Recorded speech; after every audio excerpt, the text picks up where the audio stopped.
Hi everyone, we're looking at the Huddly IQ calibration camera today. This has been out for quite a few years now, but of course compared to the new models like the S1 and the L1, which we've got other videos for, this is still for sale and it's got loads more features coming out bit by bit. So let me do a little bit of unboxing for you and we'll get it plugged in and we'll show you some of those new features as well and how it performs in a room like this. So if we've got our box, let's just punch that out. You can see within the box as well, we've got an easy open tab. And we've got our instructions. And open up, and we've got our small form factor camera. Now this is obviously a very, very small camera compared to a lot of other ones on the market. I'll remove all the boxes. And it's sealed. We've got our usual barcode with serial number and everything on there as well. And we'll just get it opened up now.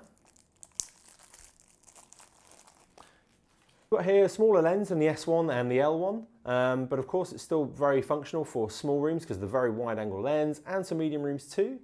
We've got the heat sink on the top there, and we've got USB-C on the back. So it's an extremely simple device. We're just going to open it up, put it on the top of a screen or on a tripod, and we're going to do a Teams call as well with the USB connection.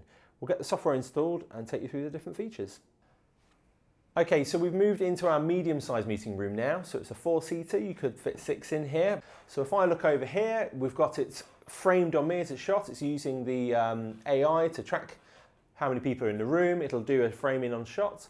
If you've seen the other videos we've done on the S1 and the L1, you might see that it's not cutting in as far, saying I'm a good 3-4 meters away, but it's doing a perfectly good job for the size of the camera. It's pretty small.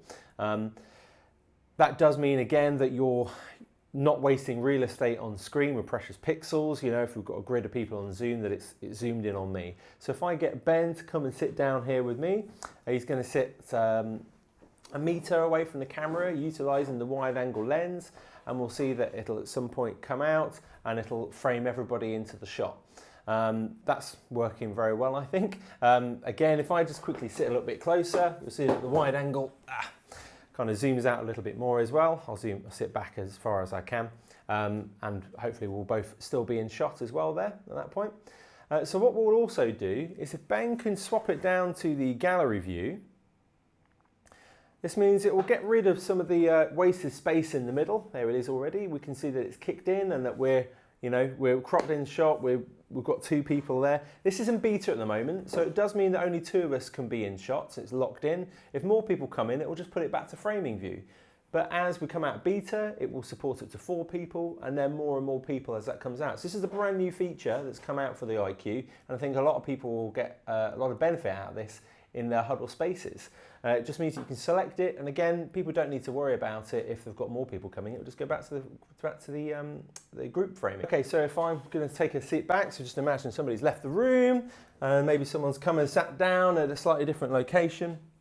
And it'll do a bit of a readjust as well. It may do a zoom out and a zoom in or something, and then after 30 seconds or so, it'll do a locked off shot. Please just get in touch with us if you want any more information on the Huddly range.